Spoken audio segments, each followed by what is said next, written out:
hour and a half or so here at Krijak's Family Restaurant on Bay City's South Side. It is Fat Tuesday, and the Polish Polka Palooza party is going on this morning, where you can get all kinds of punchkis and have some wonderful meals, too, because they have their breakfast buffet was out. They'll have their luncheon buffet out.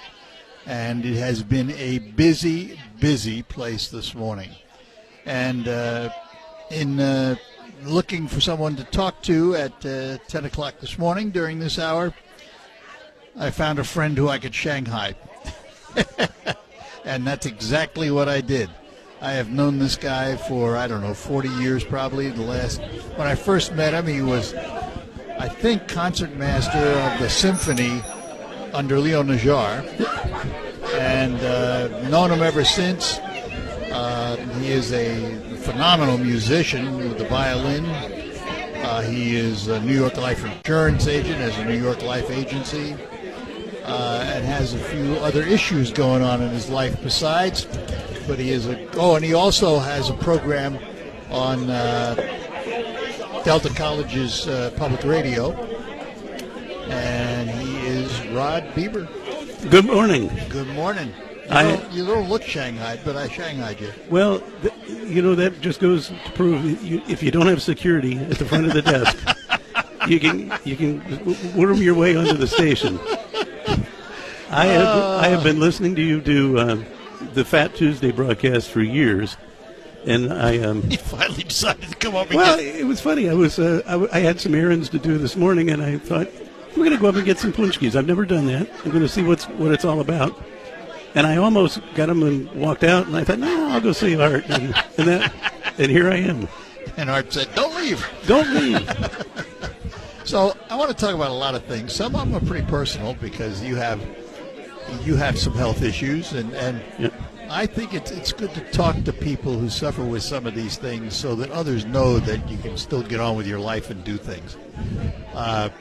Number one with you've had it for how many years now, is Parkinson's? That's an interesting question because I was diagnosed in 2020, but I think back now, and I probably had it maybe 4 or 5 years before that in some minor way. Because I start looking at things in retrospect, and things sort of fall into the mystique is removed. You think I see things I didn't see at the moment. I mean, what's interesting about it to me is that I've seen your external portion of it with shakes and what have you. But you pick up a violin and it seems to go away. Or you just learned how to adjust. I had found that when I practice, it is therapeutic, and because what they tell you in Parkinson's is to keep moving, keep motion, and they talk about big motions. Well, violin playing, you don't have necessarily big motions, but you're moving. Your hands are moving. But you're moving, and they say, I talked to somebody about it. I said, well, I do a lot of walking. I play 18 holes of golf. I walk. He says, walking isn't as beneficial to you as dancing or boxing, because what you try to do is associate a motion with a thought. So I'm planning my moves. And so by playing violin, you're actually planning gestures. You're moving your arm, but it's not random. It's right. No, it's programmed. It's programmed, yeah. and that's why they say like kickboxing and any dancing, anything like that, where you have to think about a gesture. It's apparently better. For all the research, have we not found a way in yet to stem the tide of Parkinson's? I think one of the issues is it affects people so differently. My cousin, I have a cousin who is older than me. She's had Parkinson's for a number of years. She never really had tremors. I had tremors, but through medication, I don't have the tremors so much anymore. I'm able to control those. There is medication that does slow those things down. It does slow them down, and that's the key, slow them down. It doesn't really eliminate them. There's really no cure. But it's just one of those things that when I first had it, I was I was really irritated, and I thought, why me? You know, why? What I do? I didn't do anything that I know I should be punished by this. And then I got to thinking, you know, there's so many people in this world that have so huge problems. It's an issue, it's an impediment, but you know, there are worse things in life that could happen to you. And I try to keep positive. I try to keep, you know, what things you can control, things you can't control. And I at first, when I was diagnosed, and I was sort of embarrassed. I thought, well, I'll just maybe people won't notice. You know, well, that doesn't go anywhere. Yeah, it's a visual disease, unfortunately. And when I was at a Rotary conference, and I was going to address the group at large, a couple hundred people, the coach at the event, he said, you have to address this right off the bat. He says, because if you don't, that's all they're going to see. That's right. All they're going to see is you trembling and wonder why. So I got up there, and I said, you know, you may notice I'm a little shaky here, and you're probably wondering, why is that guy so nervous? And I said, you know, it's not that, it's Parkinson's, and I'm dealing with it. And anyway. Well, you don't hide it. And of course, it's hard to Well, hide you can't hide it. You don't. You learn to live with it, right? Yeah, you think you're going to hide it initially, but you don't. Yeah. It's. Well, I just, you know, with all the research, I hope they find a way in one of these days. I know I've heard about balloons in the brain supposed to dull it, and medicines and all that stuff. They couldn't find my brain, so that was what it was? That eliminated part of that. I know it better than that. So it took that off the table. But yeah, there's deep brain therapy where they actually go through your skull and find the part of the brain that is affected by your tremor. They're able to do some amazing things. But the bottom line is there is no cure yet. They're working on it. Have you done any of that brain therapy? I have not. I don't know that I'm a candidate for it yet. I've mostly just tried to keep working and keep active and keep playing, and which you do. I mean, you know, and you're back in the saddle with the youth orchestra. Yep, I'm using. Which I'm particularly proud of. Well, I seeded it. That's right. You're the one that got us going. And yes, I do that. I use a stool instead of standing up, which sort of impedes you a little bit in how expressive you can be. But you know, I do what I can do. Yeah. All right. We're talking to Rod Beaver. He is, among other things, a musician in the Saginaw Bay Symphony Orchestra. He has been there for I don't know how many years. 50 years. 50? Have you played 50? Well, I've known you 40 of them then. More than that, maybe. My first year was 1975, the Christmas concert. And I came in 74. Yeah. And it was probably a couple of years after that I met you, so in the 40s then. We met through, I think, Tim Grafe. Tim Grafe and Leo. And Leo and just the general public. All right, we're going to take a break, come back more with Rod Beaver here at Krizak's. Fat Tuesday, lots of punchkis.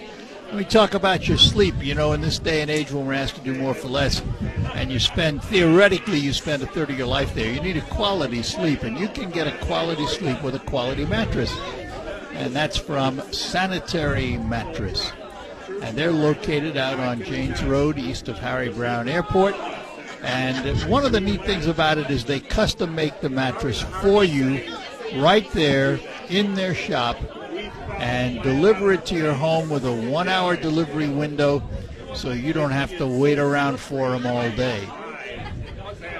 If you want a mattress designed for you, for your comfort and your size, you stop in and visit them at Sanitary Mattress. And by the way, if you have an RV or a boat, they can custom make a mattress for you to your exact size, not an approximate thing that you have to live with, but exactly what you need.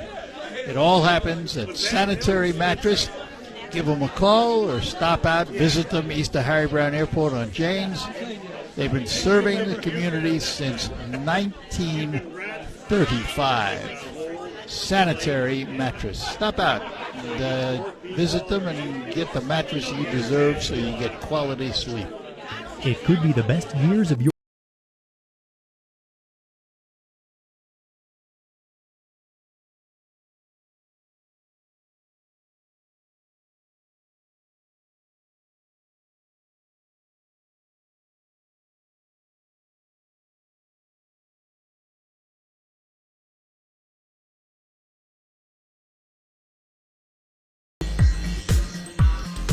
And we're back with you at Krizak's House Family Restaurant, where they're celebrating Fat Tuesday with punchkis and polka music and all kinds of fun and great food, too. It's all here at Krizak's House at Cass in Michigan on Bay City South Side. The band will be playing till about 12 o'clock.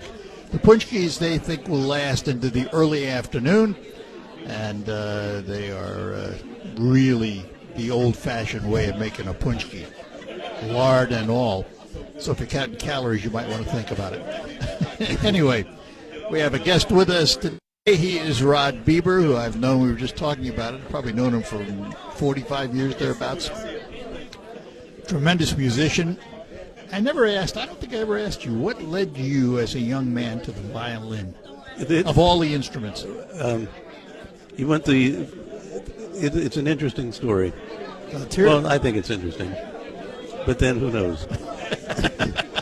We had elementary school had an orchestra and a music program, which most schools did. I mean, a lot of schools did. I went to New York City schools, and I had to take music beginning in the 5th grade. I think this was 4th grade. Yeah. So it would have been 1959, 1960, something like that.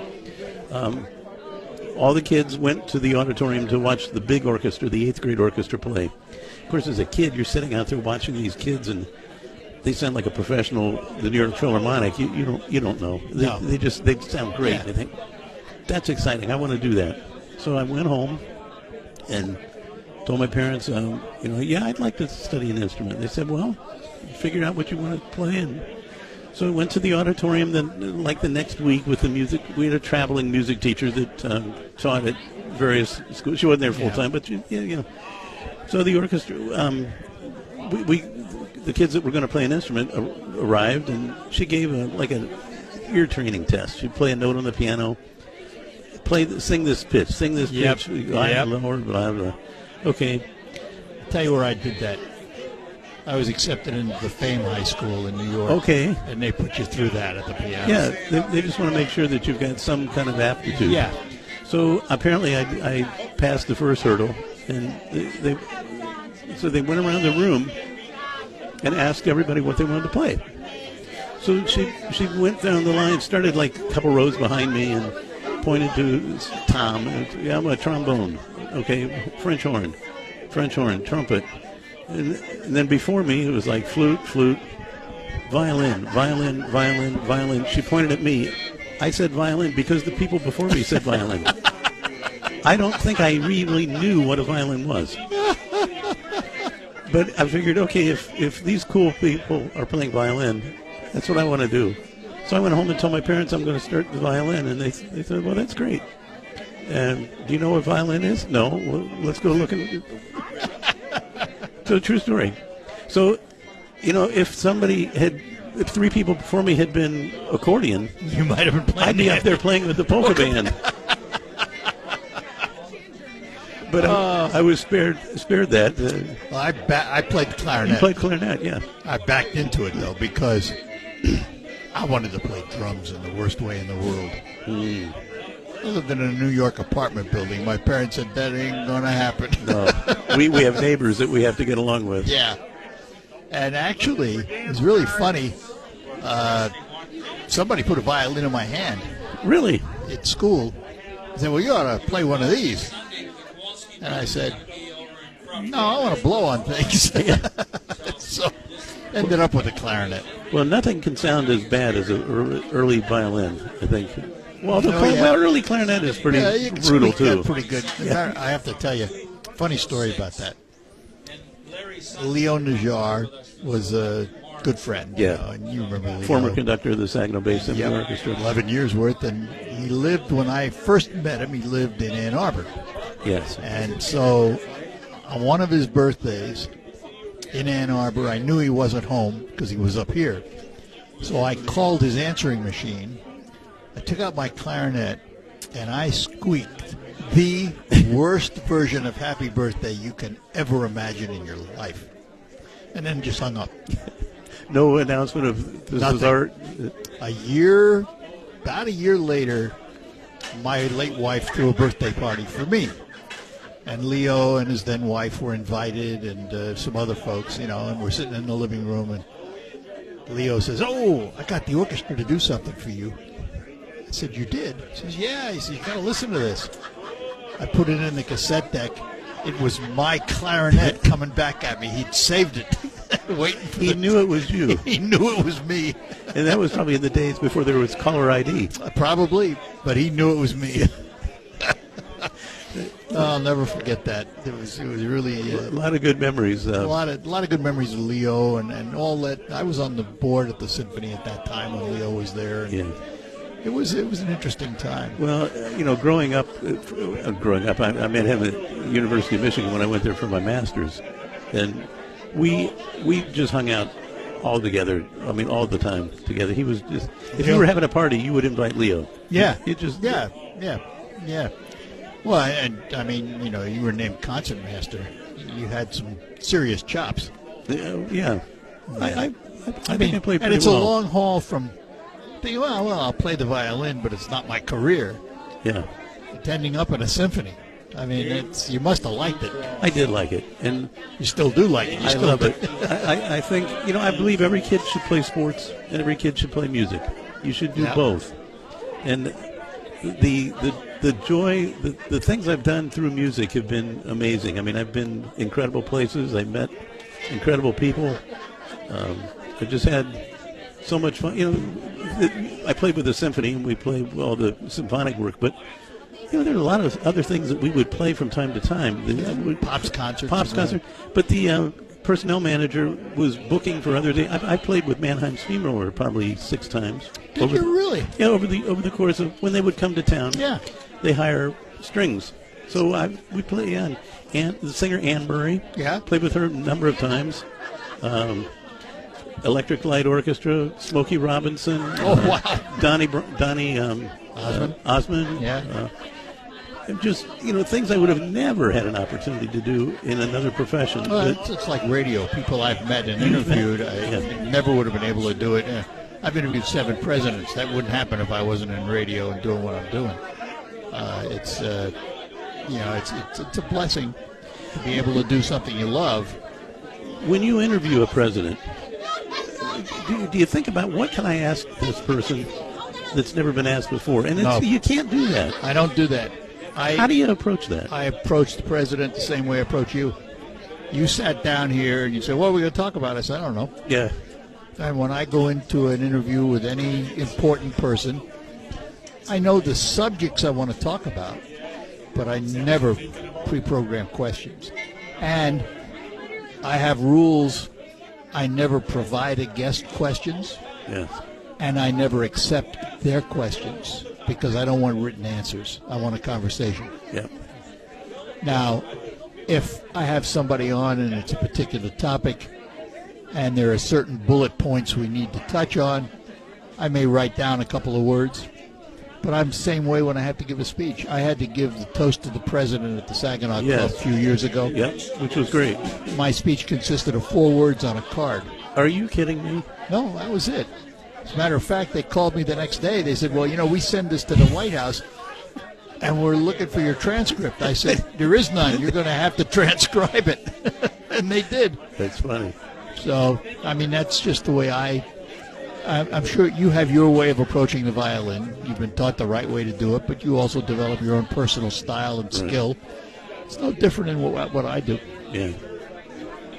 So, who's the most interesting person you've interviewed, other than me? Most interesting person, there was a guy who ran the Mackinac Center named Larry Reed. And Larry, there goes the band. Larry was a worldly scholar. He wrote constitutions for countries in Africa. He was unbelievable. And he's still around. I think he's in Florida. He was not with the Mackinac Center. He hasn't been for years, but he's in Florida. But I just talked to somebody the other day, and he's supposed to be coming up this summer, and they're going to try and get him to come in. He, in my many years of doing this, he's my most interesting person. More interesting than presidents, more interesting than politicians, because they all have a road to go. they all have a grind. But he just sat down and talked about whatever you want to talk about, and his wisdom was unbelievable. It was just Well, unreal. the fact that somebody is a celebrity doesn't necessarily guarantee that they have anything worthwhile to say. No, I found that out over the years. I mean, I've had good interviews with them, but they usually are pretty dumb. Yeah. But the other thing you discover, when several of the presidents have been on phone, but 2, 3 of them have been in person, they're just people. You know, yeah, they got a big position, they got a big responsibility, they've been elected by the public, they were all that stuff. But when you sit down and talk to them, particularly before the interview starts, everyday people. You had an interesting conversation or relationship with President Truman. Yeah, my family did. President Truman was best friends with my grandfather in Kansas City. And how did that happen? Well, they knew each other for years and years and years. I mean, that goes back long before me. And so they were friends. And my mother from Kansas City, half her family were involved with the Trumans. The other half was involved with the Pendergast mob. And my dad was a federal agent assigned to Wichita, Kansas to investigate the Pendergast. No kidding. And he met my mother in a department store, and one thing led to another, and they went out. He found out he knew more about her family than she knew about her family. But yeah, when I was a kid, 7 years old, 6, 7 years old, I'd sit on the stoops. My mother had a cousin who lived right across from the Trumans in Independence. And I'd sit on the stoop of her house, and if he were in town and come out, he was a big walker, his constitutionals. Yep. He'd come out with his Secret Service guys, and he'd see me sit across the street, and he'd wave me over. And I'd go walking around the block with the President of the United States, and I had no idea who this guy was. Yes. You know? Isn't that something? So that was my very, very young years. But How did you? I'm supposed to be interviewing you now. Stop it. I know what you're doing. You figured it out. That's what you do to me. We've done this before. But it's been a good life. Yeah. Take a break, come back, Okay. and we'll do more right after these notes here on the Art Lewis Show. The time has come to ask attorneys. Fat Tuesday, and with me is a good friend, dear friend over many, many, many years, Rod Bieber, who, among other things, is an insurance agent with New York Life for how many years now? Only 36. Only 36. Oh, you got a lot of time there. Yeah. And, of course, just majorly involved in the Saginaw Bay Symphony Orchestra for decades. Was the concert master, runs the youth orchestra now, and still plays with the orchestra. And his wife has a little bit of talent, too, doesn't she? She does. As I tell everybody, I'm married above my station in life. And I'm proud of it. Tell everybody who she is. Catherine McMichael. And she has written music. She's the pianist for the orchestra. You know, she'll say, right, we see each other, she says, yeah, today I got an order from New Zealand for one of my pieces, and I mean, her stuff is played all over the world. Well, isn't that wonderful? It's great. It's great to be known that way. You know? Yeah. So what's the state of symphony orchestras today? Well, I don't know that I'm equipped to have that much of an informed opinion on it. I think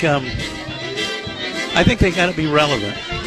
I think that's probably the biggest impediment. They get so many times they get stuck in the past. We've always done it this way. This is what we're doing. Oh yeah. And I think orchestras are starting to be more competitive for your entertainment dollar.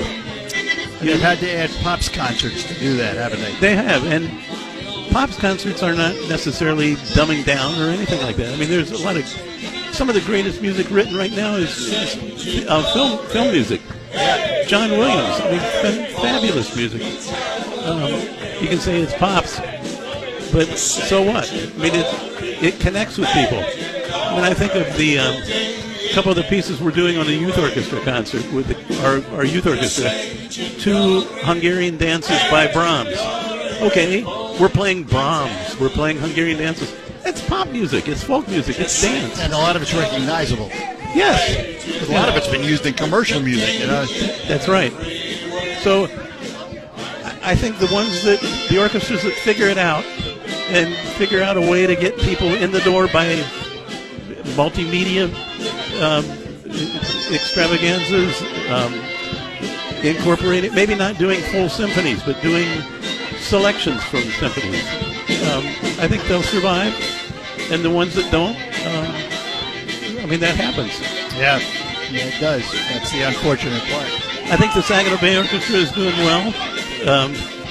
You know, I tell people all the time, if you look at Saginaw Bay and Midland counties, let's assume about 400,000 people, where can you find a city in the United States with 2 symphony orchestras, multiple concert bands, theaters, museums, choral societies, multiple, not just one of anything, yes. in a town of 400,000 people? And you'd be hard pressed to find it. You wouldn't find it. No, I mean, we've got some amazing, and I tell people too that it's the Saginaw Bay Symphony, it's the Midland Symphony. There are players in those groups that are quality players that could easily be plugged into the DSO, the Detroit Symphony. But you can't do that because the University of Michigan. Yes, there's only so much room. You only need so many flute players, oboe players, any instrument in an orchestra. So that the excess people that you can't put into the DSO, they're still good players. They're just playing in Flint and Saginaw and Ann Arbor and Lansing, and we're the beneficiaries of that. Yeah, absolutely. And it's I don't want to say it's not props, but the next 2 concerts for the symphony are both popular Yes. in the symphony world. Yes. And the one of them, the last one, is absolutely one of my favorite pieces of music of all time. That's the Ode to Joy. The Beethoven Ninth Symphony. Beethoven's Ninth. He wrote it when he was deaf. And when you talk to the choral societies that have to sing it, they know he was deaf when he wrote it because of the range. It's difficult. Very and it's a great work. And, you know, it's always interesting. You see commercials, and so many commercials use classical music. Oh, absolutely. Why? Because it's good music. Yeah, absolutely. And it's timeless. It's timeless. Yeah.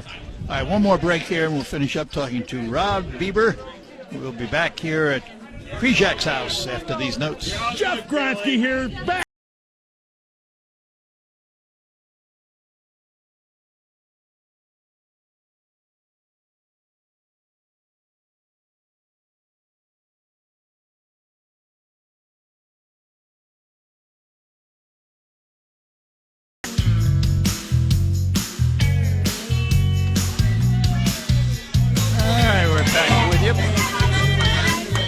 With you here at the very noisy Krijak's because the band is playing, the Kowalski Brothers. Rod Bieber sitting in with me. Rod, hey, you've been doing a radio show on public radio at Delta for how long now? 32 years. Have you really been that long? I started. When is it on? It's on 1 o'clock, or excuse me, it started at 1 o'clock 30 years ago. 2 o'clock on Wednesday, which is a program of just a variety of music. And then Thursday is Backstage Explore, which is the program I started to find out what's going on backstage. What's the inside scoop here, the inside baseball of arts and entertainment, and so that we try to provide a forum for nonprofits to be able to get the word out. We do a lot of that too. I mean, you do. And I think that's a responsibility of broadcasters. You know? Well, Christina Malakala, I like what she does.